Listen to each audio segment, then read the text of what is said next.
So, dear colleagues, ladies and gentlemen, we're now doing a little bit a change of scenery. We're going to go to this type of setting with the policy roundtable. So may I kindly invite the chair, Schmidt, to come to the fore, and also all the panel members. Take a seat, test the microphone, and so on. So we'll have a little bit of flux situation for 2 minutes. Bear with us. Thank you.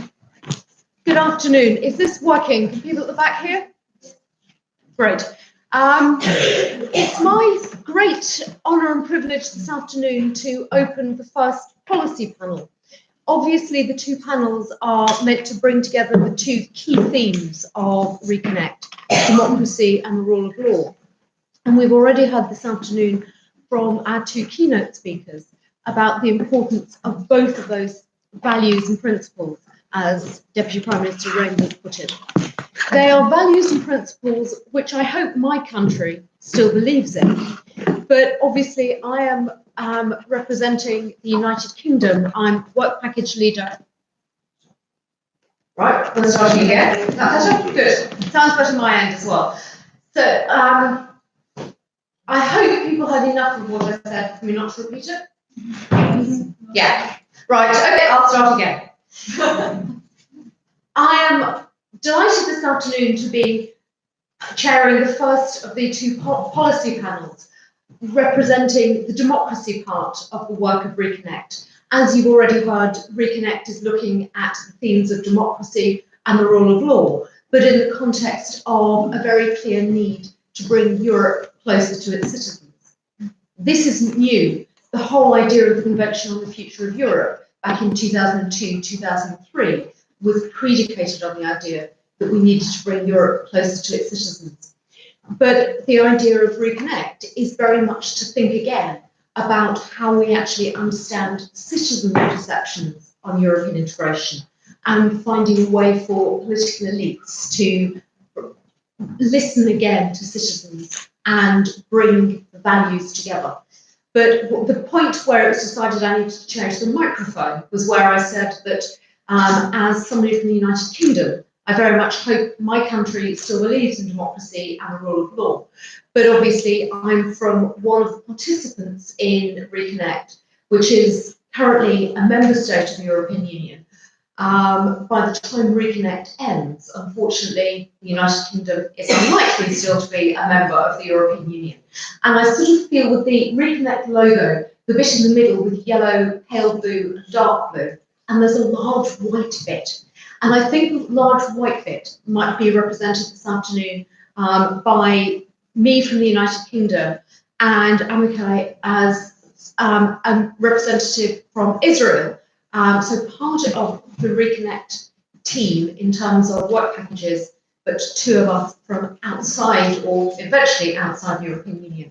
But this panel brings together a mix of investigators who are part of the working groups of the RECONNECT project and also from our International Advisory Board. So we have an international panel this afternoon. And I'm just going to say a brief word to introduce each speaker as I turn to them. Hopefully you've got their biographies in front of you. I didn't have, so I had to crib them just before. But the speakers tell me they were told they had 5 to 10 minutes, and I was told they had 5 minutes. So what I'm hoping to do is tell everyone they have 5 minutes and stop people after 7 minutes.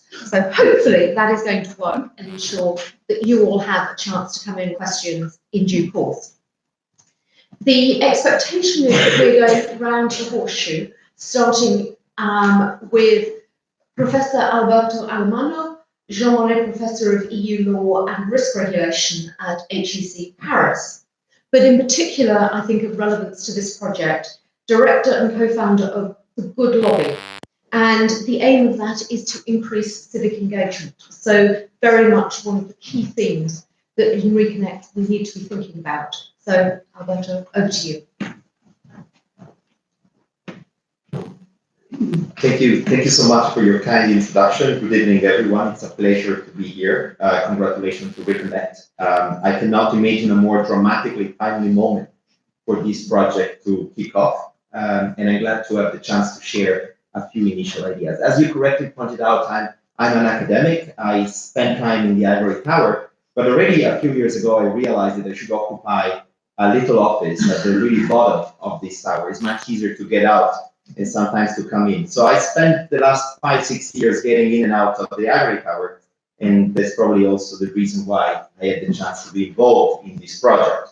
I sit into the board of a few civil society organizations that are much more alive than what we can think of when discussing Europe in institutional circles. I could mention European Alternatives, I could mention We Move, campaigning organizations that are trying to do transnational work, from which I got a lot of inspiration and to which I try to give my contribution. So let me start by addressing the first question that has to do with the democratic deficit. In my point of view, as about democratic deficit, this presupposes to compare basically apples and pears. We cannot use the same parameters of legitimacy we use for the nation state when looking at the European Union. Plus, the EU today is not a monolith. It is pretty clear that the European institutional triangle works very differently than the Eurogroup, which is not subject to the very same principle of good administration, for instance, as the other. So my first claim is the real challenge for us today is not about challenging or at least addressing the so-called democratic deficit, but is to highlight what I call the democratic intelligibility. So the fact that today there's a deficit of intelligibility in the way in which the European Union works, in the way in which citizens can engage with it. Today, only 40% of citizens claim to know something about the EU, claim to be comfortable in knowing the rights they can draw from the European Union. I guess there's some optimistic bias in this. I think there are even less, because us, the so-called experts, in my case also very foreigner, we also struggle in understanding what the European Union does and how it works. And I spent the last 20 years working on it. So my second claim is that today we struggle in building what we could define a public sphere around European issues. The process of Europeanization is much deeper than what we think of. If you think about the United Kingdom, in a couple of years' time, it might be out of the Union, but it will still remain very much European. So how can we somehow cover this gap or fill the gap between the level of Europeanization existing today and the way in which politics, the way in which the media, they do depict the European Union?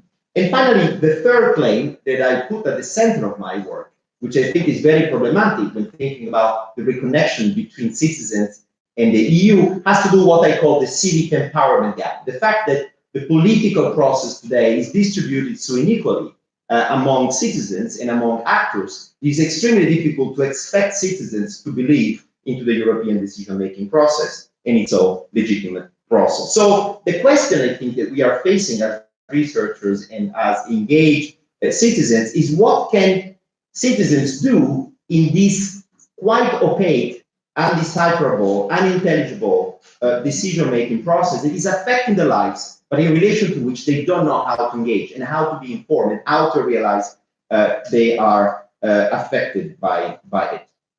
And here the good news stemming from some research I've been doing over the last year that led me to publish a book is that in reality, the European Union scores much better and much higher in terms of accountability and transparency than the average member state. The opportunities for the average European citizen to engage into public consultation, into agenda setting by somehow putting forward ideas to the policymakers, and finally in monitoring and making them accountable are significantly more important than those existing at the national level. But the problem with this is that most of these mechanisms seem to be quite legalistic, they tend to be unknown, and therefore they are underused. Paradoxically, the very major beneficiaries of the multiplication of these tools that developed since the white paper on governance published in the year 2000, 20 years ago, we have been before, as Professor Lauder mentioned earlier, is that at the end of the day, today, the major beneficiaries have been the usual suspects, corporate interests that have been quite smart in hijacking and using instrumentally those tools. So the obstacles to effective participation in Europe are not very different than those existing at the national level. They are certainly more complicated due to the first reasons I mentioned earlier regarding the lack of a public sphere, the lack of public knowledge and understanding. So here I see two major elements that I think are worth scrutinizing. We know that the EU, unlike most of the jurisdictions across the world, they derives its own legitimacy from two sources: electoral democracy, representative democracy, but also from participatory democracy. And that's a very powerful statement contained in the treaty. And this is basically what we should look at. So when we look at the representative democracy, we're going to have European elections in 1 year's time. There's a major novelty: the emergence of so-called transnational movement and parties. It is the first time in 70 years in which there's a demand for political representation from the bottom. And we can see at the left, in the center, in the right, movement ranging from Vivien, led by Yanis Varoufakis, all the way to Generation Identity, an ethno group that is really against Europe as it stands, going through both the youth organization that try to occupy such a space. And then, and I'm coming to a close, we can see the other space and the major novelties on the so-called participatory democracy. And here we see huge efforts made today to mobilize citizens on specific issues. So if you think about what's happened in Poland, we can say with a certain degree of confidence that it's because 5-6 NGOs in Poland set up a European front, that the European Commission was quite quick in accelerating its decision to introduce an improved action against Poland in relation to the last movement. This played a role. Public opinion was there. Today, in Strasbourg, the copyright directive was voted against, and it doesn't happen very often. 95% of the Commission proposal they go through, but this won't, because there's been an unprecedented mobilization of citizens who became very concerned about what Article 1, now very famous Article 11 and 13, do say in relation to copyright. So what I'm saying here is that there's a process of Europeanization happening at the political and participatory level that goes well beyond what the institutions are capable of capturing. And if you're able to conceptualize this, I think we could make a huge step in reconnecting the citizens with the decision-making process affecting the life more than ever. Thank you very much.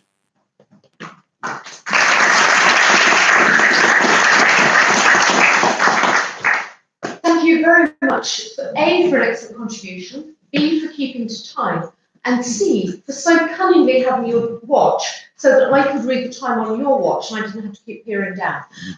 So all of those were excellent for a start, but it reminded me of the final point that Sophie Intervelt made in her video contribution, where she said she hoped to meet us at the end of our project. And I thought, surely that's not the point. That what we should be doing is ensuring that we talk to members of the European Parliament and other European institutions as we go through, because otherwise, if we listen to citizens' perceptions and 4 years down the line suddenly give findings to MEPs and say, well, this is what we found, what do you think?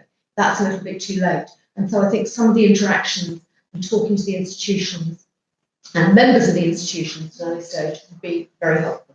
But we now turn to Doctor or Professor? You're a Professor? Yes.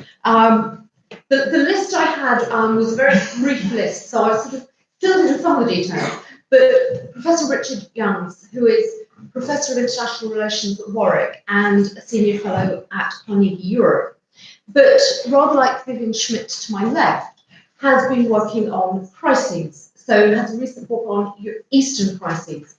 But while we're thinking about reconnecting citizens in Europe, we are in a context where for the last 10 years, the European Union has been facing crises of one sort or another, which then fit into some concerns about a loss of solidarity and so on. So, Richard, over to you. Thank you very much, and thank you for the invitation. It strikes me a first challenge that RECONNECT faces is just to conceptualize the challenge of democracy in the correct way. It's clear that democracy is in serious trouble in many countries. Every week books are coming out about the end of democracy, the death of democracy, democracy standing on the edge of the abyss. Things are clearly very bad, but it strikes me also that it's important not to exaggerate. I think if we exaggerate, then the policy advice that flows from our research is likely to be unwise. So there's a lot of negative things happening around Europe, but I think also there's some positive potential as well. To me, it's interesting that when we debate these issues today, we normally come at them through the lens of populism. It seems to me that populism is one very serious challenge affecting democracy and rule of law in Europe. It's not the only one. It's not the only one. I think it's important that we remember that there are a broad range of structural challenges facing democracy, and this is not just a debate about populism. I think if we focus just on populism, then it gives the impression this is a rather narrow problem than in reality it actually is. I tend to agree with Alberto. I don't think this debate is either just about the democratic deficit defined in the traditional, very institutionalized ways. It seems to me that perhaps an alternative approach for RECONNECT is to start by trying to think through what a good quality, comprehensive democracy would look like, and then work back to try and ascertain what European countries need to do to meet those standards of good quality democracy. I think in the future, the story of democracy, European democracy, will be about finding the right combination between, more or less as Alberto said as well, the right combination between participatory democracy, direct democracy, and representative democracy. I think what's interesting for your project is that things are moving, things are changing in each of these three dimensions. In terms of participatory democracy, a huge number of new citizens, initiatives, and assemblies have emerged in recent years. I agree with Alberto. I think the challenge is not necessarily needing a huge additional number of these kind of initiatives, but to make sure they actually are properly effective. And crucially, that they do not simply end up as being consultations that don't lead to any tangible policy output, but actually plug into other areas of democratic representation. Direct democracy is also on the rise across Europe. Instruments of direct democracy are being increasingly used. We all know direct democracy has got something of a bad reputation because of certain very high-level referenda over recent years. But there are other types of direct democracy that are functioning at a much lower level, a more local level, and in a way that is less polarizing. So it seems to me that citizens' demands for more direct democracy is a genie that cannot be put back in the bottle. And the challenge for you is to try and find ways of ensuring that direct democracy is used in a way that it doesn't have such high-level negative ramifications. Then on representative democracy, one issue is the issue of the organisation of political groups in the European Parliament, but there are other challenges as well. Many academics talk about the way the whole nature of political representation is changing. Today, technological digital apps give citizens the ability to reconnect with their representatives in a much more, but I think also potential disadvantages in potentially undermining or undercutting the role that political parties have traditionally played in building coherent ideological platforms. So it seems to me that in each of these areas, things are happening. Some of the trends are positive, others are more problematic.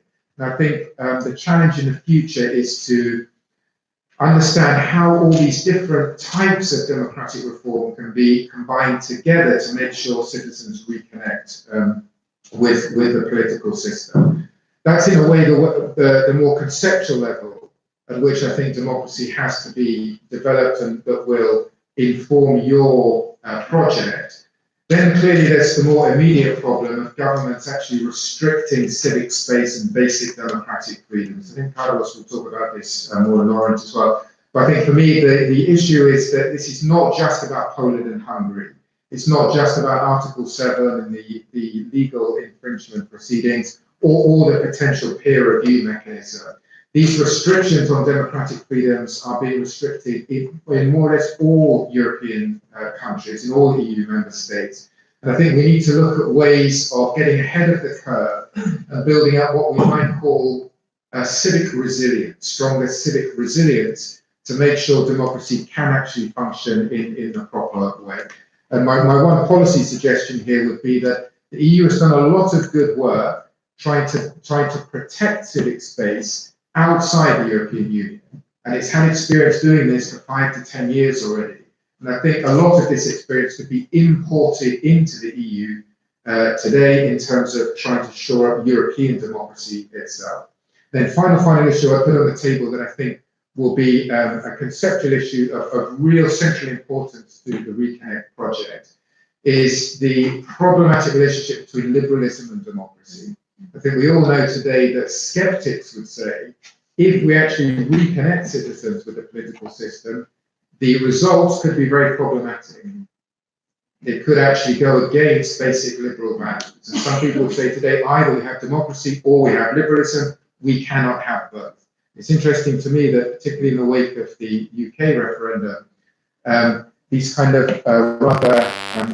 the concept of democracy that Aristotle had about the role of epistocracy, the role of elites and experts running democracy in a more controlled fashion, have come back into vogue.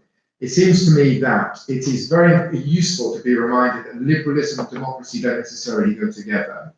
I think there's a danger of pushing the debate too far in the opposite extreme, of thinking that they are somehow mutually exclusive to each other. I think a big challenge for your project will be to research the conditions under which participatory mechanisms can be used in a way that actually underpins liberal values, rather than putting those risks those values at risk. That's an enormously difficult and problematic challenge, but to me it seems to be one that will define the future story of European democracy.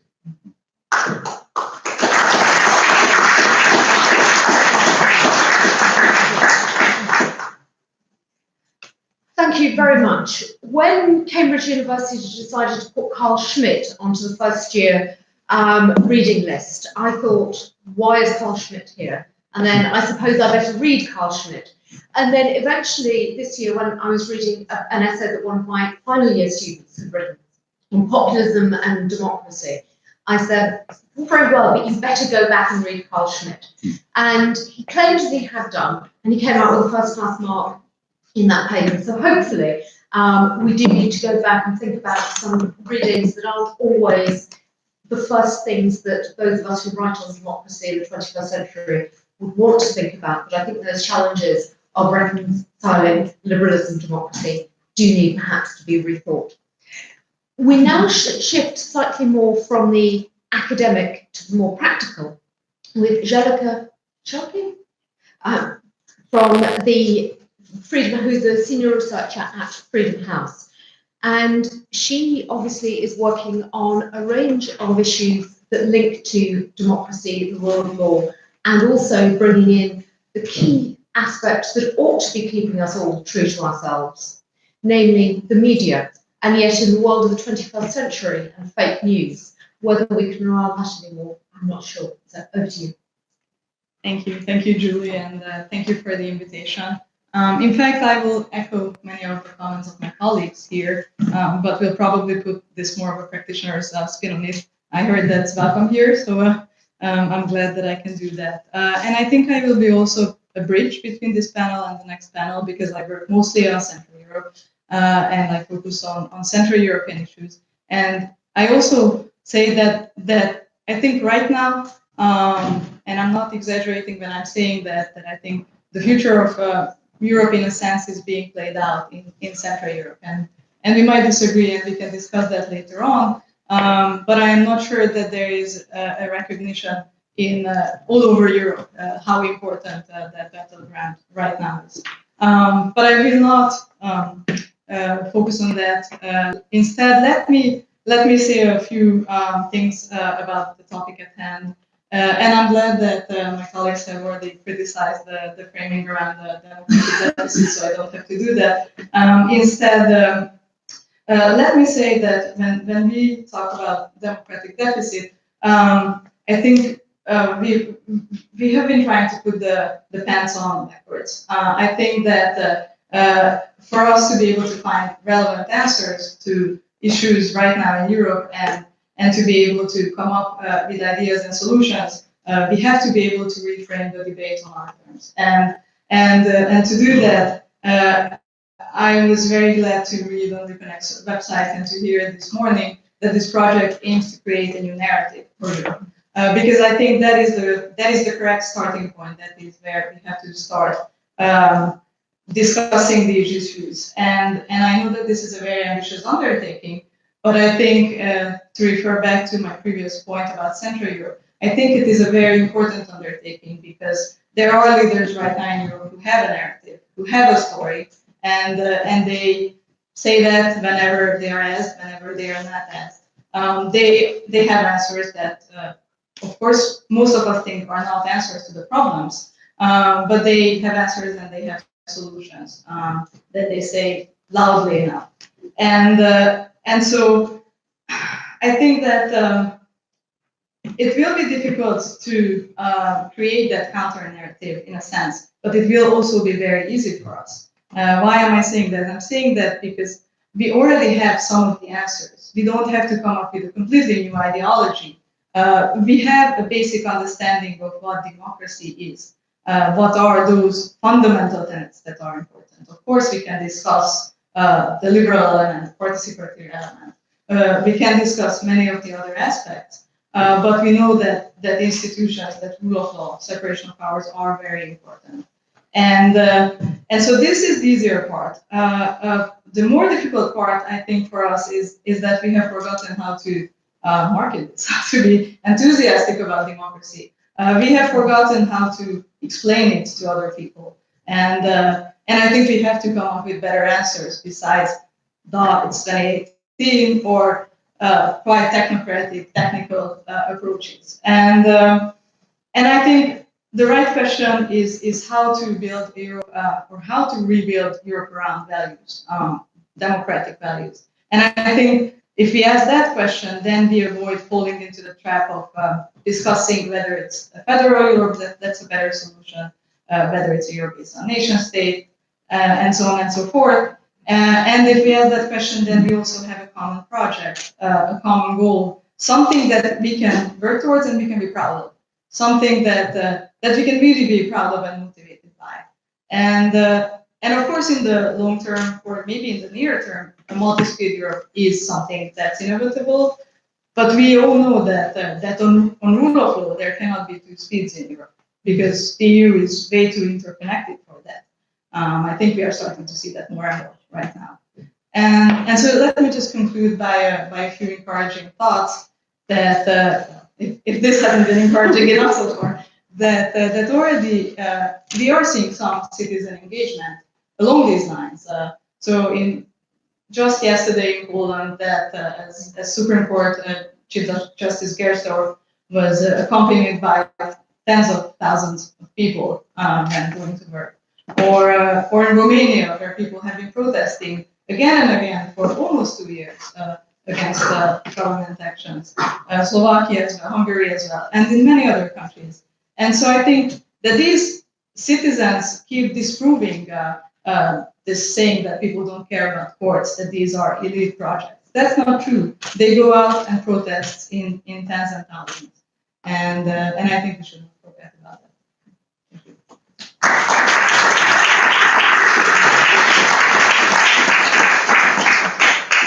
Thank you very much. There's always a danger that we sort of get thrown down with the idea that everything is dreadful and awful. So the idea that there are some positive thoughts already at this stage is absolutely fantastic. But I mentioned earlier that Richard Young has worked on crises. We're now turning to Professor Vivien Schmidt, who seems, I think, to have a little bit of a death wish, because she is currently working on the Eurozone crisis, but she also has a Guggenheim Award to be working on the rhetoric of discontent. So she's moving from one realm of the somewhat depressing, the Eurozone crisis, which has been going on for the best part of a decade, through to the rhetoric of discontent, which potentially is permeating across the European Union. Vivien is currently spends part of her time in Europe, but is officially the Jean-Marie Professor of European Integration at the Frederick S. Pardee School of Global Studies, I'm told, and Professor of Political Science at Boston University. So I think, again, she fits into that little white bit of the RECONNECT logo.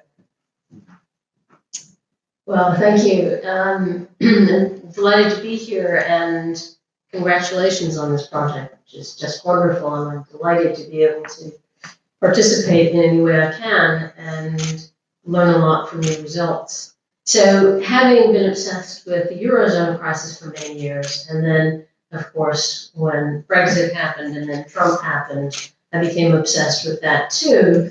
How does one respond to all of this? And I think it is about asking, deep questions, not So not just about the policy questions, what can we do, which I've also been looking at, but what does this mean? And how do we understand legitimacy? And as I've been thinking about it, it occurred to me that there are two ways in which one can ask questions about legitimacy. And one is legitimacy as governing authority. So public is in the Bavarian sense, public consent for a governing authority for what is. But then there's also legitimacy in terms of governing activity. And that's public consent or lack thereof for what governments do. And that would be policies, and here I'm thinking about output legitimacy, processes, what I call throughput legitimacy, and then of course politics, which is input legitimacy. And it seems to me these two are connected, but they're not the same things. And that there's a lot of literature nowadays on European identity, that there is such a thing, thin, but there's a sense of Europeanness, and also a sense of overlapping public spheres in European democracy. That's democracy with a Brooklyn accent. And I think that's all tremendously important, but it's not enough. Because part of the problem here is, it seems to me, that we are increasingly getting a sense that the EU authority has been accepted, except for the UK, of course. But that generally has been accepted, including Varoufakis in Greece. The authority has been accepted, but the policies, the activities, the governing activities have been rejected, or at least are increasingly contested. And the problem is that the more they're contested, the more that will ultimately undermine the authority. Also, the more they're contested, it may also change what we think of as the EU as an authority. So all of this stuff on values and what Richard was also saying about, we have new narratives, we have new we have Schmittian, as in Carl Schmidt, of course. We have Carl Schmittian narratives here about the other, etc., which is tremendously dangerous. So it may be that the EU continues as an authority, but not the liberal kind of authority with liberal values that we thought about before. So that's really my first point. And then the second, if I can ever find it, is about the politicization of the EU. Because I think that's a really important thing to look at. And there are three ways of thinking about it. Because politicization occurs at three levels. One is at the bottom, through national politics. And we're seeing that with the rise of populism, with the national governments increasingly being taken over by various kinds of populist coalitions. That's at the bottom. It goes from the bottom up in terms of how national politics affects EU actors. You see this in the Council, but you also see it in the European Parliament. But we also have politics and new political dynamics of interaction at the EU level itself, amongst EU actors. And these are political struggles for power and influence among the various EU actors. They're ideational about the ideas that should prevail. They're institutional, which actor gets to do what. And they're also coercive, who imposes the costs of what on whom. But these battles are not just over power, they're also about legitimacy. And the question is not only about who acts with the power of legitimate authority, but about which policies and processes are legitimate and on what grounds. And so, in a way, we have at the EU level also discursive battles inside amongst EU actors about what's legitimate and appropriate. But we also have an externalization of that. Because all EU actors now join in the public discourse, deliberation, and contestation much more than in the past. And I think when you're looking at how do citizens reconcile themselves with the EU and how do they reconnect, one needs to think about all three levels. And so finally, what is the impact of politicization on EU legitimacy as we see it going on? Is it a good thing? One could argue that yes, for input legitimacy, more politicization is good. Is it a bad thing? Output legitimacy, less effective policies, because of the conflicting preferences. I think actually it's just a thing. Politicization is here to stay, especially given the Eurozone crisis, refugee crisis, Brexit, security crisis. Do I need to go on terrorism? Please don't. Trade, Trump. So I think it's like it or not, it's a thing. It's here to stay. And so I think about this as, if we think about it, over 10 years ago, I talked about the national level as politics without policy. It seems to me that it's now politics against policy.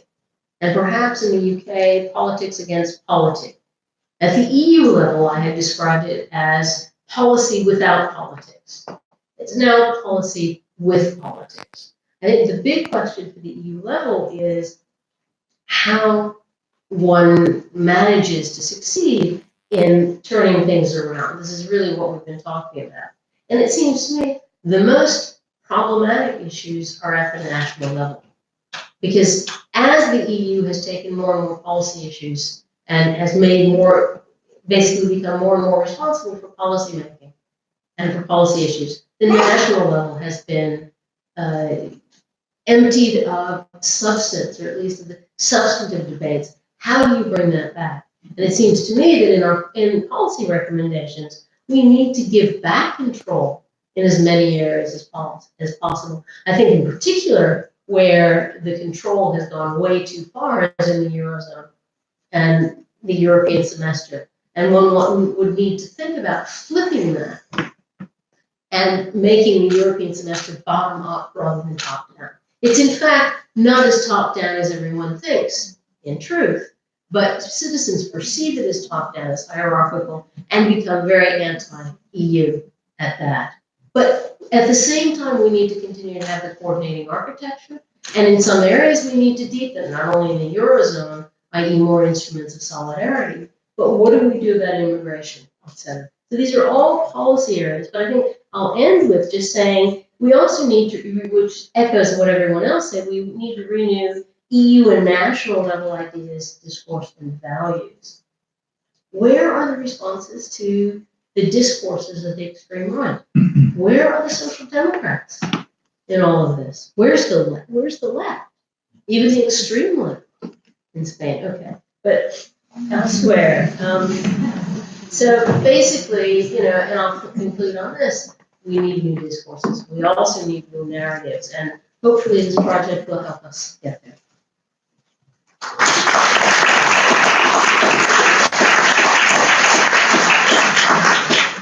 Thank you very much. I thought we were going to be brought down from the optimism through the whole dictionary of crises, including Brexit and Trump, and the point where one stops and thinks, oh no, not all those issues again. I think Brexit is officially not an item today, which is good news for me.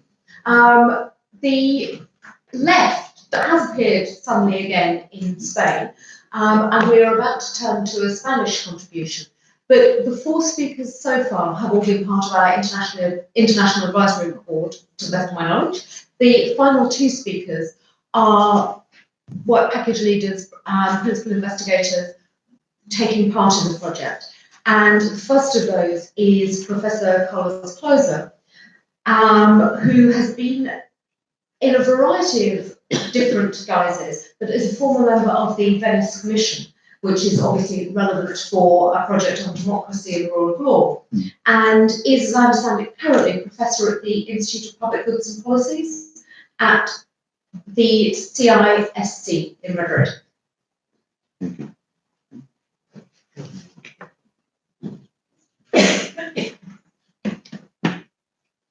Thank you, Marjorie. When I received the invitation to participate in this roundtable, I received a substantial number of questions that I could address, and I was a little bit puzzled because I didn't know really what to do, how to do it. But then I reflected a little bit, and I thought, well, I can take this opportunity to be a little bit self-critical with myself as part of the project, and to reflect on something which is not specifically integrated in one of the 2 elements of the project, democracy and rule of law, but rather to the link between democracy and the rule of law. And it seems to me that we are really very much assuming that those 2 concepts work in the European space like they tracks of a train. So the train can go through the tracks as far as those two tracks do not meet, because if they meet, there may be a crash, right? So my assumption here, what I want to say is that in a way, we assume that democracy and the rule of law are kind of separate fields. But when we bring them together, there are some problems that we perhaps need to integrate in our consideration and also in our future recommendations. So let me start by what is my starting point. Normally, we assume, and this is a kind of very obvious thing to say, that democracy and rule of law are coterminous. So you cannot have democracy without the rule of law, and that's very much integrated in European constitutions after Second War. So I'm not saying anything that is contentious here, right? But what we have also is an alternative way to conceptualize the relationship between those two concepts, which problematizes it. And it's, perhaps an example would be the Herzliya model of democracy, right? That says you cannot establish limits to democracy by means, not simply rule of law, but constitutionalism, which is deeply associated with the notion of rule of law. So there is an alternative way to see the relationship between democracy and rule of law that creates a tension between both. How far can we establish limits to the democratic will of the people? And that's a very important element because it's at the root of the discourses that we have nowadays in Europe. It is, of course, well known that in certain countries and constituencies, there is an appeal to this unrestricted will of the majority. But it's not only the case of Hungary and Poland. Perhaps we have too much said about that. Think about my own country. We have an episode in which a group of people in a specific part of the country said that the majority cannot be restricted by any kind of legality. Hence, there is a capacity to go beyond the legal norms, to advance beyond constitutional norms, and democracy can create an alternative situation. And that was rated in many areas in the continent as a truly acceptable position. There were scholars writing about something called revolutionary legality, which is something really shocking for anyone who is acquainted with the notion of law. There were also scholars speaking about the possibility to have legal pluralism as a mechanism to accommodate a different alternative view to conceptualize and to view rule. So what I'm saying is that next to the predominant view of the accommodation between rule of law and democracy, what is emerging is an alternative view that problematizes the relationship between both of them. We should be aware of that. Not too much, because I don't think it's a kind of hegemonic position anywhere in the continent, but nevertheless is there. And the possibility against hegemony is a possibility that can happen in future, as it happened with an alternative view of democracy, what I call Peter Pan democracy, which is emerging. The idea that you can have the cake and eat it. You can have a decision and not taking any responsibility for those decisions. So we have to be aware of this alternative conceptualization. Of course, we know that most of the problems are not at the level of principle, which is one of the elements of the RECONNECT project, but rather at the level of practice. The problems with rule of law and democracy are at the level of practice. And we know the cases. I'm not going to expand myself about that. Now, what I want to say, and this is really my thesis for this very short introductory remarks, is that if we take seriously the system of a multi-level governance system in the European Union, or at least a two-level system governance at the European Union, we need to think very hard how to accommodate the working of the two principles in two levels. And that opens to me at least two very important dimensions for discussion. The first one is how we can oppose democracy at the national level with rule of law at the supranational level. I know that many of you would be horrified for me saying that, because it's an argument that has been put forward by certain governments in certain areas. Leaving aside that those arguments are not really acceptable because they are based on facts which are not acceptable, nevertheless it's true that this argument deserves some kind of scrutiny. Can we oppose simply rule of law at the European level to democracy at the national level when democracy at the European level is faulty? I don't buy the argument that we don't have a problem of democracy. Probably we don't have democratic deficit as has been described since the 80s, but we have something different. If you look at the way the crisis has been resolved in countries like Greece, Portugal, Ireland, the way in which national parliaments have intervened during the crisis and after the crisis to scrutinize the mechanisms that have been created under the macroeconomic and fiscal policy, the low turnout in the European Parliament elections and the alleged lack of representativity that is going to be even worse because the recently approved norms that will make more difficult for the state to get to the parliament.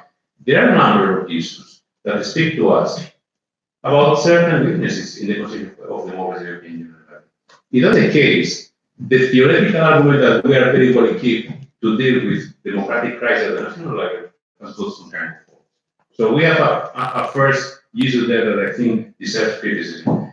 The second one, which is perhaps a little bit more specific and goes to the level of principles and to the level of constitutional design, it speaks about something more precise. The European Union has been very efficient in constructing this notion of values, but it's a notion that is not specifically related to the notion of constitutional principles. What I want to say is that you go to national constitutions, you have principles like rule of law that is immediately deployed in some kind of constitutional principles like separation of powers. We don't have the same thing at the European Union level. So we have the value of separation of, the value of rule of law without an equivalent constitutional principle of separation of powers. And surprisingly, if you look at the constitutions of Poland and Hungary, the usual countries, they have this principle inserted in this constitution. So again, I'm not speaking about practices, I'm speaking of purely at the level of principles. We have a problem of constitutional lack of constitutional isomorphism. Those who can be seen as the guilty ones, I'm not going to say they are not, of course, absolutely not. Nevertheless, can exhibit a display of constitutional principles that fits better with the values that we have at the European Union, that the only European Union itself has got. And that's a second issue that we have to think about. We need some kind of consistency in the way we approach these principles and those practices. And if I can just add a few to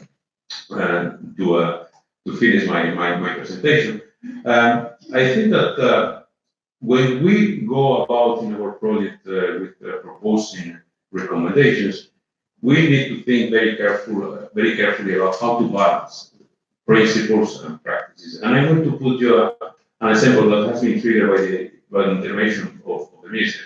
I totally agree with many of things that he has said, and particularly with his appreciation of the role of the Commission in enforcing Article 7. I think it's totally right. I think, and I have written a lot, the Commission is very aware that any wrong enforcement of Article 7, any false positive, so to say, will create a huge crisis. So if the Council does not support the Commission, will have a huge crisis. So the hormones of the problem is not with the Commission, I think it's with the Council. But having said that, I have many doubts about the proposal of empowering the court, which is associated with some of the authors who have speculated with the notion of systemic infringement proceeding. And why I'm saying that? Not because I don't think it will be efficient, I think it will be very efficient. And not because I don't think we don't have enough legal grounds for that. But the thing is, we don't have enough democratic legitimacy to go in that direction. Because if we do that, we are going to create some kind of meta-constitutional court. We are not adjudicating on a specific infringement. We are adjudicating on systemic infringement, which is something broader. And in that way, the court will be over national, any national authorities. It's not that I disagree with the proposition. It's simply that I don't think we have democratic legitimacy to go in that direction at that moment. So, thank you very much.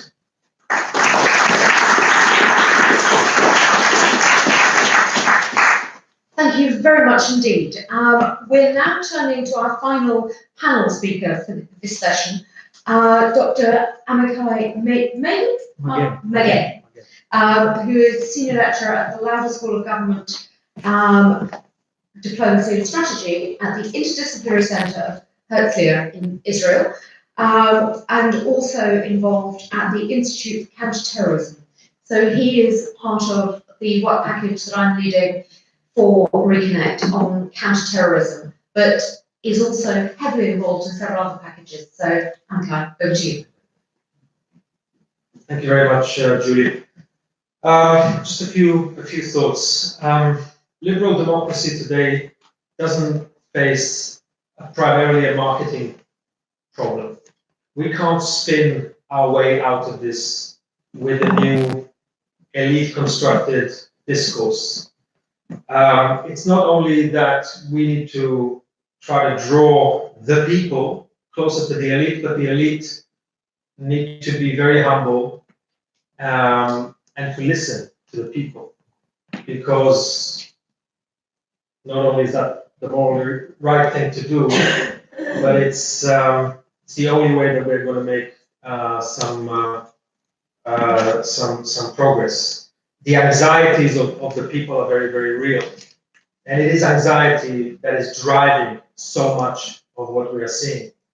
Anxiety about technology, automation, replacing tens of millions of jobs, anxiety about culture, about identity, about belonging, anxiety about the economy. Will my children's lives be better than mine and my parents, or will they go back and stagnate and live in a situation of insecurity? We live in an age of anxiety. And that anxiety is driven by transformations that are enormous, and in some respects, they are on par with the Industrial Revolution in the middle of the 19th century. We are on the cusp of a great disruption. And just as, well, I'll say this before, and what we're dealing with at the moment is that we're trying to deal with these great disruptions with 18th century ideas, 19th century institutions, and 20th century processes. That's not going to work. It's not going to work. So liberal democracy needs to reinvent itself. The good news is that liberal democracy is really very good at reinventing itself. We do it every 40, 50, 60, 70 years. Which brings me to the second point. One of the great ironies of Western triumph in the Cold War is that we have become a very ahistorical people. We have raised a very ahistorical revolutionary generation. We have fallen into what I call the Fukuyama coma, believing that history has ended. That from now on, it's only going to be the spread of democracy and capitalism, etc. And therefore, we've greatly narrowed our historical perspective, and therefore we've greatly narrowed our political imagination. We need to expand our historical lens, and we need to expand our political imagination of what is possible for bad, of how bad things can become, what a miracle the liberal international order is, what a miracle the European Union is. We take it for granted, and we need to bring back history and bring back historical perspective for those negative reasons, but also to expand our political imagination about the possible, what is possible. How do we move forward? A third brief point.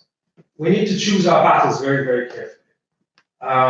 Not everything that annoys me is automatically populism. Just that not every type of opposition, somebody should remind Mr. Erdogan and Mr. Putin about this, not every opponent is a terrorist. Okay? So we need to be very responsible about concepts. And again, humility comes into this. We need to make a fundamental distinction between what Lord Ralph Dahrendorf described normal politics and constitutional politics. In a 1992 book, he makes this very interesting conceptual division. Normal politics is how much money should we allocate to health versus education versus defense, and we can debate this. There could be a myriad of legitimate positions, some more on the right, some more on the left, and we could reach some kind of compromise. When it comes to constitutional politics, there cannot be a myriad of positions. We either live in an open society, a democratic rule of law society, or we will slip into soft or not so soft versions of authoritarianism. And we need to know, when we are fighting political battles, are we contesting in the realm of normal politics, or are we fighting for constitutional politics? Because of the tremendous amount of change that is happening, that distinction becomes even more important. We should be willing to let go of particular type of 19th century or 20th century institutions and processes, but not let 1 inch go on the defense of the most fundamental liberal democratic rule of law values. And we need to know the distinction between these two realms. Finally, as the founding Prime Minister of Israel, David Ben-Gurion, liked to say, never let a good crisis go to waste. A crisis is always an opportunity. Avoid moral panic. and look for the silver linings even in dark times. Every crisis is an opportunity. It spurs us to innovation. It spurs us to creativity. We have been guilty of the sin of complacency for the last 35 years. We need to understand that history is back. We need to understand that we live once again in a world of ordered contestation, where anti-liberal, anti-Western, anti-democratic challenges are trying to undermine the foundations of our free society, which has given us unprecedented wealth, personal freedom, and peace. And we need to wake up and fight back. Thank you very much.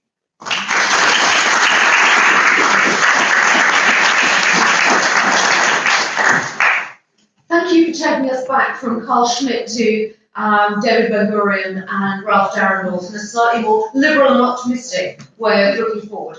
We now have 35 to 40 minutes for questions from the floor. So, is there going to be a roving mic? Yes? Right. Lady in red, right in the middle. Oh, it looks red in this light, I apologise. If you could maybe tell us name and affiliation. Yes, my name is Zselyke, and I am from the Institution de l'Or. First of all, congratulations for your debate, because the challenges are high, but the level of your intervention, so it was really a pleasure to listen to you. Second point, there is a word that you have used, most of you, I think it's values, and you have insisted on the necessity to affirm values, to defend values, and to build a new narrative for Europe. I think it was especially Zselyke who said so, on values. We have values which are written in Article 2 of the treaty: democracy, the rule of law, human rights, and so on, fundamental rights. So I understand that it is not enough. It is not known by the people. So my question to you would be, how would you make these values, which are already in the treaty, better known, and how to ensure that they are popular? Thank you. Alberto, is that one that you might like to start with? Happy to. Yeah, absolutely. Thank you very much, Genevieve, for your question, which is perfect because it allows us to go a step further in our conversation. And I think you're really touching upon something extremely highly sensitive today. In my answer today, but of course this is my point of view, is that a lot of the values which have been enshrined there, they might have been conceived at the national state level, but they have never been coming to light at the transnational level. So how can we render those values actionable today? And my dream today would be to see women around all Europe protesting, being in the street, in solidarity with Polish women who cannot set themselves under prenatal testing for their embryos because there's a bill there. I dream of Europe, of European citizens protesting in solidarity with Roma people who are today subject to discriminatory treatment in the country where I happen to be born, which is called Italy. This kind of transnational solidarity that might come from the bottom is one possible way of making this value actionable, but in a space that today is lacking in the absence of a European public sphere in which we don't necessarily realize that this is possible. And my claim over the last 2 years has been that the Commission itself, despite its weakness in terms of legitimacy, or even the court, being a counter-majoritarian institution, has always been that if European citizens had mobilized more, meaning they would have been showing support for the pain that people in Hungary or in Poland were having, the Commission itself would have been bolder in its action. And the court perhaps would have been much more comfortable to actually go where today they're not going, but they're forced to go by the complacency that my colleague previously mentioned, by the fact that there was no action. So how the institutions who are expected to be the watchdog on those values should actually make assessment in the absence of signs coming from the polity or the polities of Europe. Thank you. Would anybody else like to come to the stage? Or Yeah, just one quick comment or to add to that. I completely agree with you, but I think it is happening, slowly happening, and I think we have failed to notice it to some extent. It's not that it's not taking place in some of these countries. Civil society organizations are protesting together on many of these laws. But I think as long as it doesn't get to politicians' ears, as long as they have different goals, it will not have real effect. One sentence for me, that our narrative for 50, 60 years has been reconciliation between nation states, and that kind of works. For me, the narrative now has to be somehow the EU has to show itself as a protector and facilitator of the democratic rights. It has to be more about democracy amongst citizens. And I think what the interesting for your project is what implication that has. I mean, in Amichai's terms, which I like, it may mean that we may need more commonality and assertiveness on core constitutional politics, but maybe, as you were saying as well, greater flexibility on recognition of diversity on the normal day-to-day politics. It seems to me that that balance will be really crucial. I mean, difficult to get right, but really crucial. Yeah, just very briefly, I think here's the two splits: authority versus activity. So, as a governing authority, the EU has espoused all of these values. In terms of governing activities, it becomes much more difficult, as we've in particular seen with the immigration crisis. And the other piece is this kind of split-level democracy that we have, whereas the EU level simply doesn't have the same kind of, let's call it democracy, and this is what Carlos was saying, as the national level. So long as people don't, I mean, it's really what Alberto was saying, so long as people don't start organizing transnationally and recognize that Brussels is like Washington in the US, where in the US, a kind of pluralist democracy doesn't really come into effect until you get massive mobilization starting in the 1970s. Similarly, it seems to me that what you need in the EU is kind of massive mobilization focused on Brussels, but also then responding to the problems across the member states. And then one would sort of activate those values that are there as opposed to leaving them as totally passive. Thank you. Right, I'm going to go towards the back and then we'll come back forward. But also, I'm going to suggest that in most cases, I will let maybe two of the panelists respond rather than all of them, because that question took 6 minutes to ask and answer. Yes. Hello everyone, my name is Akansha. I'm pursuing PhD from Center for European Studies in Jawaharlal University, New Delhi, in India. And my question is to first of the speakers. You have talked about the democratic deficits within the European Union. So broadly, there are two kinds of deficits that I talked about. One is the structural institutional deficits within this institutional time. And second, very important, is the social psychological deficits that people, it's very, it's very complicated, it's very difficult for people to understand. So with reference to the second kind of deficit that you talked about, it's very, it's very complicated, it's very difficult for people to understand. So with reference to the second kind of deficit that you talked about, we see that two kinds of patterns are emerging. Number one is that you see that the traditional political participation in terms of voted out for the European Parliament is decreasing. And at the same time, access to digital media, access to digital technology is increasing. As per the latest report by the Eurobarometer, 72% of the European citizens and 85% of the EU youth is daily internet users. So do you think, in reference to these information, do you think that the use of digital media and technologies can play an important role to address at least the second kind of democratic deficits within the European Union through engaging more with EU citizens? Because we see that a lot of media coverage by the national media channels is EU bashing, most of the negative news that goes out, even on social media. And if I'm allowed a small very quickly. Yes. Second is the kind of digital democracy that you is trying to promote right now. Do you think that it's slightly problematic? Because it's mostly about information bombarding. It's very difficult to know what you exactly want to know from the EU, the kind of sites they operate and all. So is it another way of, is it contradictory to the principles of transparency? And is it another way of not letting you know what you exactly want to know? So do you really need to do something about it? Thank you. Right, Richard and then Alberto. Sorry, it was the issue. They were geared towards the tribute. So. Spent a whole day talking about digital democracies, the pros and cons of digital democracy.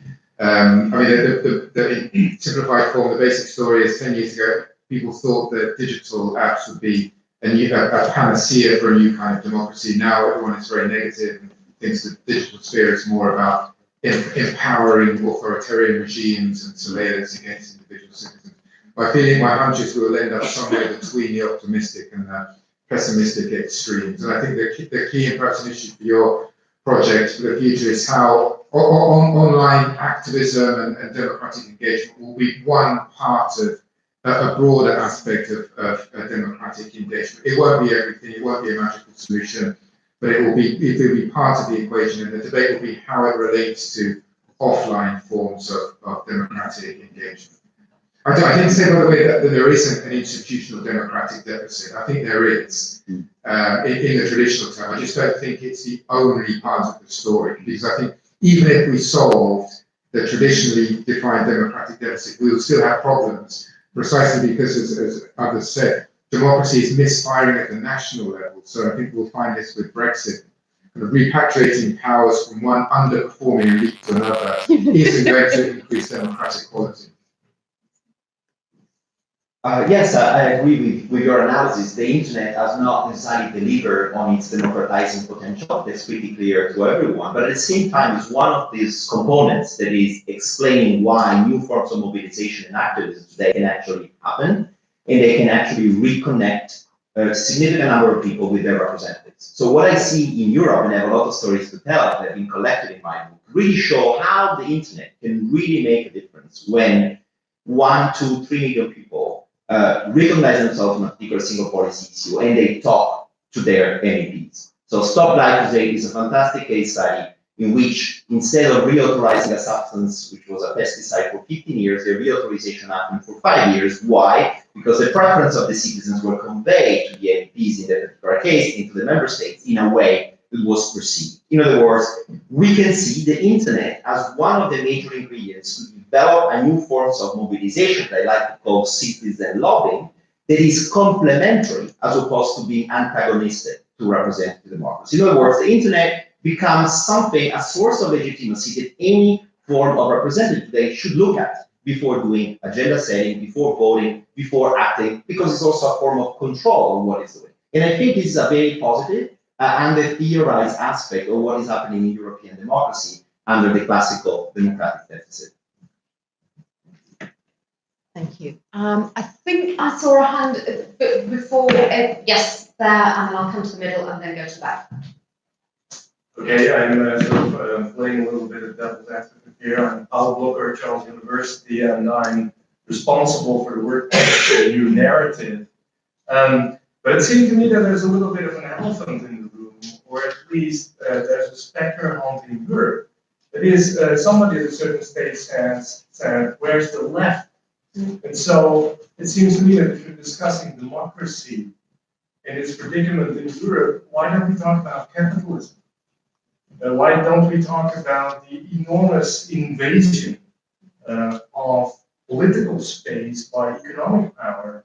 And hence, why don't we talk about, I fully agree with Alberto that citizen empowerment should be one of the main focal points, but at the same time, we see massive processes of citizen disempowerment through all kinds of processes of depoliticization.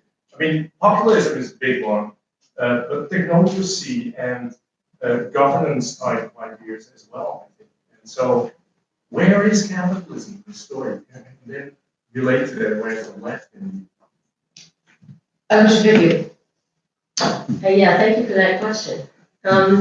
No, I think it's tremendously important. We haven't discussed it because we focused on democracy, but absolutely, capitalism is very important. We can talk about the politics, conservative politics. Certainly in the Eurozone, no one talks about it as such, but clearly neoliberal or liberal policies are extremely political, but they are couched in technocratic, apolitical terms. So you can go back to the history of neoliberalism starting in the 80s and the increasing invasion, if I can say, of sort of the notion that regulatory agencies are the way to deal with things. And so rise of technocracy, and the real problem with that is that you've got the mainstream parties are hollowing out from the inside. One piece is actually technocracy. which basically sees all politicians as rent seekers. And on the other side, of course, you see populists. So it's both are, and they're both, and both populism and technocracy are feeding against each other. And of course, it is about economics and it's about economic power. So if we go back to the Eurozone crisis, it's a North versus South thing. It's a creditor versus debtor conflict, and of course, the debtor countries basically took it in the neck. One can go on to immigration policy, but I'll stop there. Save that for another question. I That's think right. I'm going to have to give it and have 3 respondents on this question, I think. Okay, so thank you very much, Paul. I will change slightly your question, right? Because it's not so much about what is the left, but take the analogy that Montero was using of normal politics, which I think is Bruce Ackerman idea of differentiation of this. The drama here is not going to that. The drama here is that capitalism has become deeply embedded in a very specific form, which is ordoliberalism, into constitutional norms in the European Union. So the margin for normal politics to change the status quo has totally been diminished. And that's the drama. Even if we had a left ruling in a number of countries, I doubt that there is a lot of margin for changing the rules of the game in economic policy. It's nothing to do exactly, or it's not exactly that the left is not there. The left is not there, it's true, but also the rules of the game have been totally changed in a way that if the left arrives, there will be little margin back. So economics certainly comes into the sense of anxiety and is driving all these processes, but this is one of the most kind of bizarre and interesting things. We're not in the 1930s anymore. We see phenomena of anti-systemic populist movements and political parties in places where unemployment is extremely low, where the welfare state is extremely generous, and where people's economic well-being seems to be very good. Poland has enjoyed very high rates of economic growth and has benefited tremendously from transfer of European structural funds, etc., and yet, right? So I think this is where also the RECONNECT project is going to have a lot of work in diagnosing and trying to understand what is going on, because economics tells, I think, part of the story, but I think there are also sort of deeper issues of identity and anxiety that are not so economically, whose welfare systems are not so generous, where they have very high levels of youth unemployment, Portugal, and yet we have not seen, sort of a populist backlash in Portugal.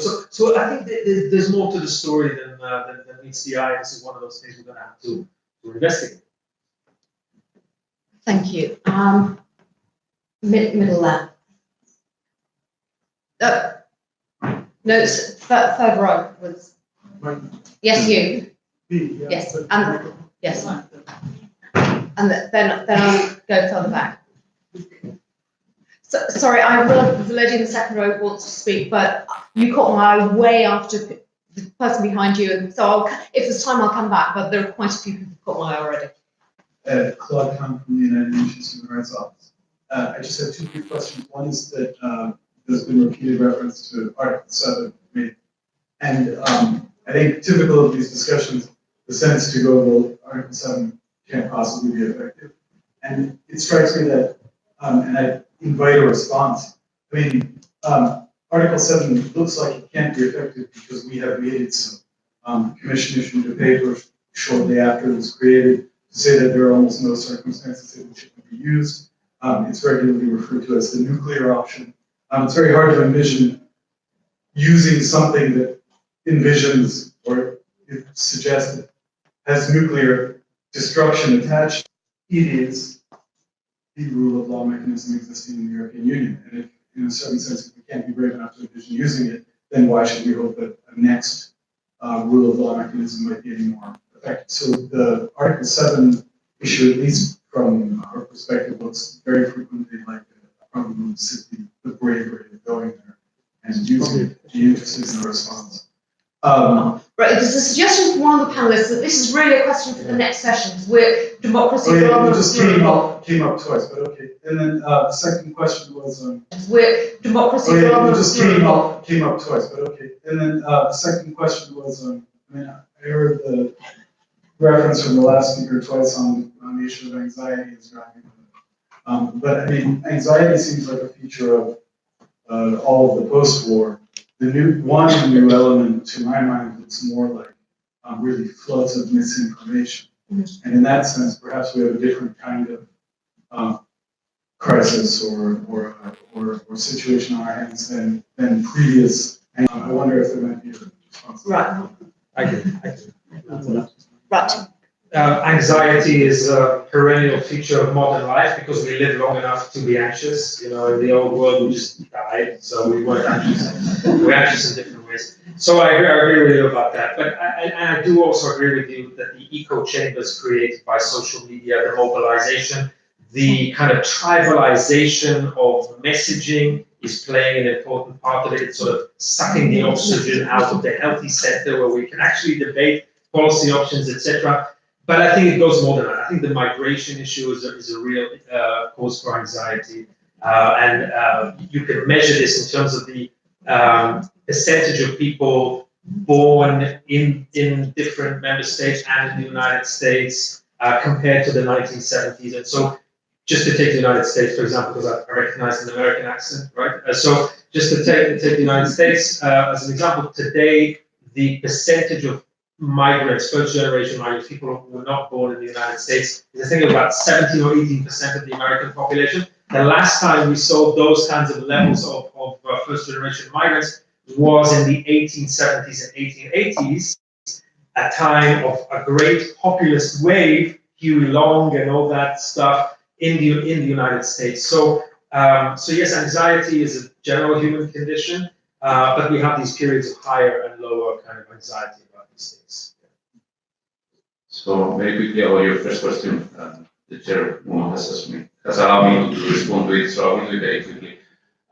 When I heard René explanations playing on bravery or things like that, it reminds me very much of the Spanish team in the World Cup. You know, say we play so brave, but we are out of the World Cup. It's not about bravery. It's about what are the incentives for the governments to take action. This is a very classical problem of collective action. There are no incentives for the governments to act.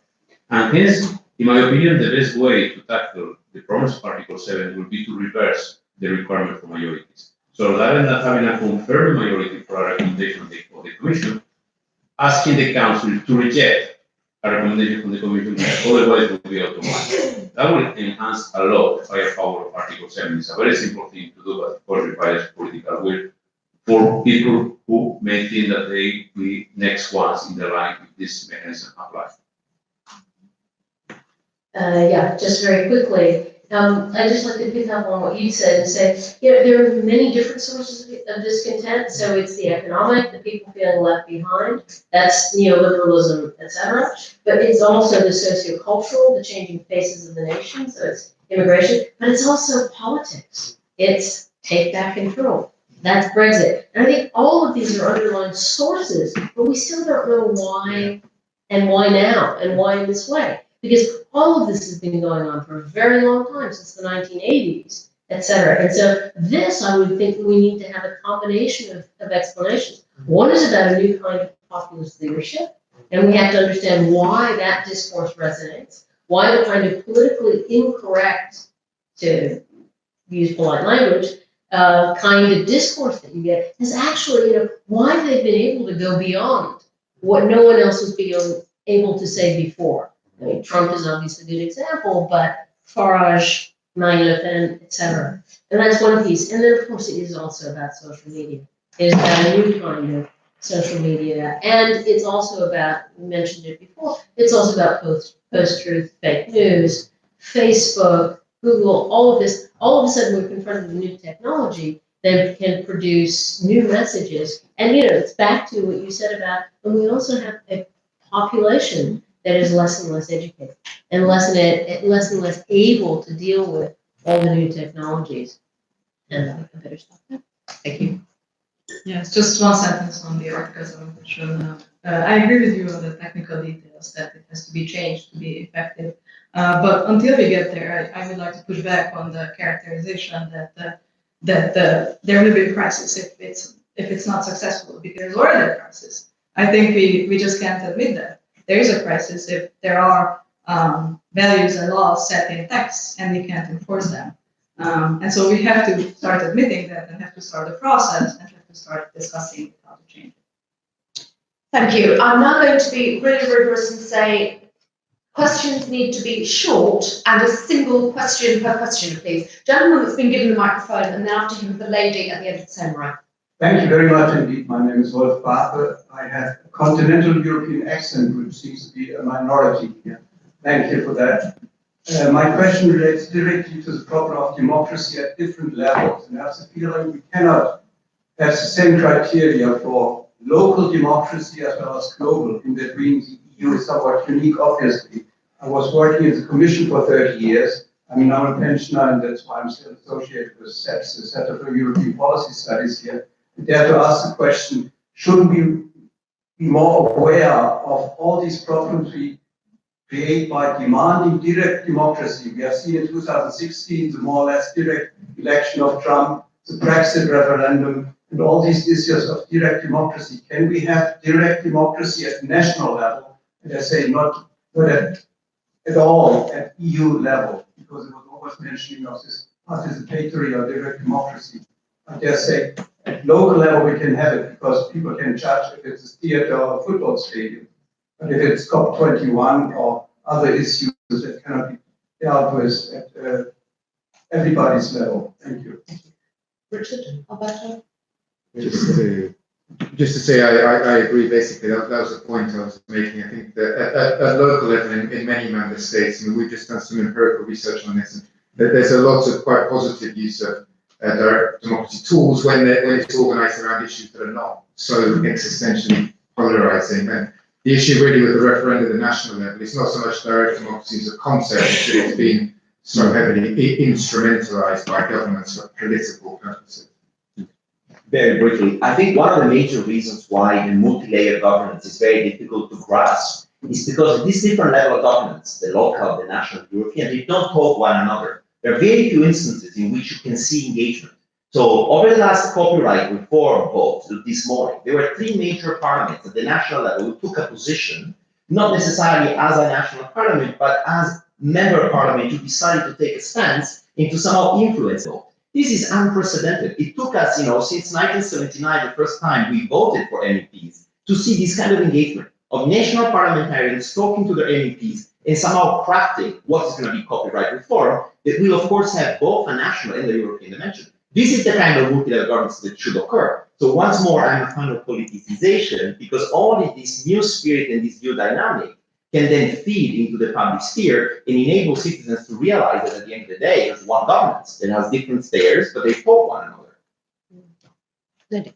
Yes, thank you. My name is Diana Newman. I'm a professor at the University of Georgia School of Law, where I'm the faculty co-director of our DMS International Law Center. I'd like to offer something upbeat. I have heard the word Ireland once. It is one of my countries of citizenship, the Republic of Ireland. And I think it's a wonderful counterpoint at the moment to many of the challenged negative discussions. You have a country that is historically conservative, Catholic, that must ratify all treaties by referendum, as well as many other issues. And you have one of the few countries that's ratified the TEU by referendum. I believe it's the only country in the world by referendum that has voted in favor of same-sex marriage. And this last couple of months, it voted to repeal very restrictive abortion regulations through direct democracy and a model of the citizens' assembly. So I just encourage you in the course of this project to take a very careful look at Ireland, because of course it does it all against the backdrop of one of the severest crop of austerity measures imposed by the EU. And in fact, yet today, the support in that country for the EU is something in the nature of 87%. So thank you. Thank you. I'm going to take that as something for all of us on the RECONNECT project to note, because it's good to have a positive case study. I think rather than letting the panel come back on that, I think we'll note it and go to the gentleman right towards the back, and then lady at the front, and then maybe there'll be time for 1 or 2 more after that. Thank you. Andrea Schmidt, I work in the European Parliament. Should the EU maybe in this multi-level governance system be better in applying, let's say, the subsidiarity principle. We have the subsidiarity principle, but we don't apply it. And so, or should also the EU, the Commission, be a bit more self-restrictive in what it is proposing in legislation? Because I think part of the problem is, if you look into the Eurobarometers, the European citizens are they very much agree that the big issues, let's say migration, security and defense, foreign affairs, that should be really dealt at the European level. But where the citizens have a problem is when they see that there are detailed regulations, standard settings, and we have symbol like the waste management, which is governed at the end in Brussels, and it has an impact on the local level in the village of the citizen. So is that maybe part of that problem, and should be more on the subsidiarity principle? Thank you. Thank you. Who would like to? Carlos and Vivien. So thank you very much. I'm not totally agree that subsidiarity will be the mechanism for resolving this kind of questions. Certainly there are many demands on the European Commission to establish a relation, but we should be aware also that the sources of those demands are not specifically Commission wills or Commission wishes. They are coming from civil society, they are coming from member states, and so on and so forth. So basically the Commission is kind of making an intermediation role there. In the absence of the Commission, what will happen? There will be some kind of competition towards them. You can really illustrate some of the cases, the most ridiculous cases, and I can put you under them, but let me just give an example. A proposal from the Commission to regulate on the size of bottles for olive oil that was imposed by the Spanish government. It sounds ridiculous, but was the only way to prevent that illegal oil was used in certain restaurants in a kind of fraudulent way. I am making very simple the story, but behind that there was a rationale. Man, you can discuss whether it's the proper way to do things, but nevertheless, the demand is not really that the Commission wants to regulate in those areas, rather than societal demands. And because of that, I don't see that subsidiarity will be the proper avenue to resolve that. Is what the citizens of the member states want the European Union to do. That will be the proper source of this question. Yeah, I think rather than just saying subsidiarity, I think one needs to look at what is the issue and what's the right balance between these things. And for example, as I've already mentioned, I think the EU's gone way too far in the Eurozone, and it has actually politicized economic governance in a very negative way by taking the politics out of it, by forcing the center right and center left basically become Tweedledum and Tweedledee, leaving the populace very rightly to be able to say, look, they're doing the same policies. One needs to, in a way, re-deconcentrate that, re-decentralize. I'm not saying re-nationalize, but give back to the member states power over their political economy so they can decide what kinds of policies they want. Within the context, of course, of EU coordination, which requires, I won't say getting rid of the rules because that's impossible, but loosening them so much, and maybe having more deliberative processes about what would be appropriate. But so too far in the Eurozone, not far enough in terms of the immigration problems. But rather than being punitive, rather than saying you have to, there are quotas. Why weren't there something like incentives? A refugee solidarity fund for those countries that take in more refugees. That can, and a migration adjustment fund, an unemployment adjustment fund. If you have enough of these funds going around, then everyone will get something at some point, and it becomes a very different way of looking at it. Thank you. Lady here. My name is Amichai. I'm from Poland, or I'm EU citizen born in Poland, and well, I still represent as an academic the Institute of National Security in Academia Pomeraniensis in Słupsk. Though recently I have joined the Polish diaspora, becoming just another Polish emigre, a Belgique. And my question is directed to Amichai and Richard. Would you agree with me that there is a great innovation potential in your focuses on democracy deficit as just only one part of the story, or let's say not an element of the white-black scenario, white-black rhetoric, or rather very dynamic consensual discourse, and your focus on the transitions, the historical perspectives, the transitionary nature of solution which we need for the process of EU enlargement to avoid such problems, such phenomena with which we are currently dealing, have been dealing in Poland, or to say from a bigger distance in the whole Eastern, Central Eastern Europe. Would you agree that just attention of the EU actors on the transitionary nature of political, economic, procedural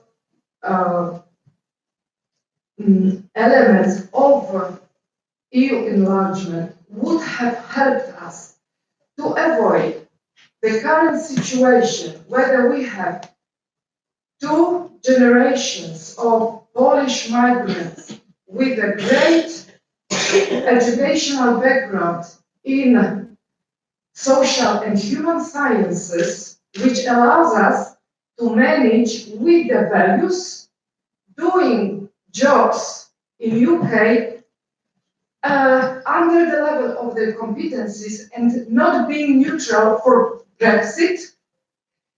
Can you draw your remarks to a close? Okay, Actually, would you agree with me in general that the focus on how we should manage EU enlargement in terms of reconciling democracy and the rule of law needs from us to focus on the transitional nature of solution addressed towards specific generations of people belonging to the countries, communities joining the EU? Right, you have a minute each to answer. Thank you. Amichai. Okay. Sorry. Okay, I mean, so there's a lot in your question. It will take a long time to. No, it's fine. It's an important question. I just can't do them justice in the 42 seconds that I now have remaining.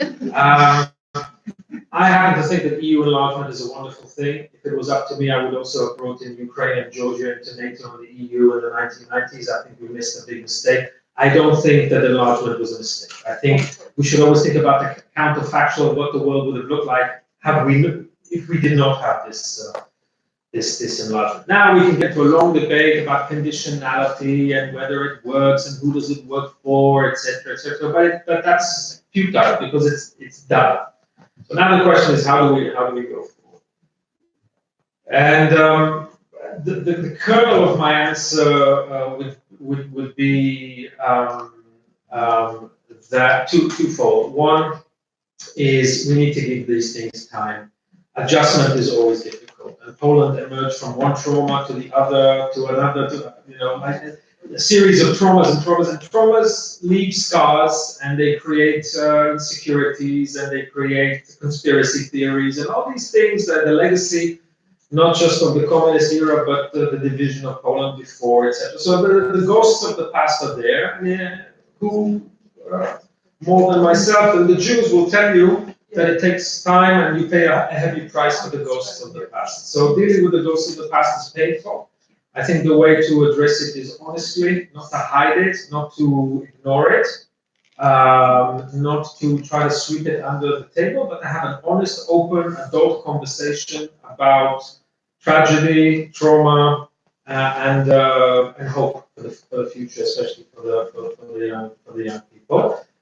Secondly, and very, very briefly, an EU of 28, 27 member states needs to be more decentralized. It needs to be more of a community of liberal nation states. And so there was I think, a bit of an overreach in terms of thinking that you can enlarge and deepen at the same time. When you try to enlarge and deepen at the same time, you're going to get a backlash. Yeah. Thank you. Richard, you have -2 minutes. So just one sentence then, that I agree with all that, but I think also at a broader conceptual level, what the experience in Central and Eastern European countries has done is to engender a lot of rethinking amongst experts of democratic transitions. Originally, the framework was quite simple. You had authoritarian regimes, you underwent transition, you had a consolidated democracy, and that was it. Now that whole framework is out the window, and it's largely because of the experiences in Poland and Hungary and other countries. And I think that's relevant to the project in a broader sense, because this idea now that you get to a high level of democratic quality and then that's it, is now very widely questioned. And I think often these things are cyclical. Scholars of populism point out that populism is actually cyclical. We're in a high point at the moment, but things will then kind of ebb and flow. And we need to understand the evolution of democracy in that sense, to be able to understand the ways in which we can reconnect with it. Thank you. And I apologise to anybody who wanted to ask a question and wasn't able to get in, and to Agnieszka, who would probably provide longer answers. But one of the key things, I think, in an event like this is to make sure we do preserve the coffee breaks, not just to get caffeine into people, but precisely so that we can carry on the discussions more informally. So if you didn't get to speak to any of the speakers, please catch them over coffee. And this really is, as Richard has just reminded us, the start of the discussion.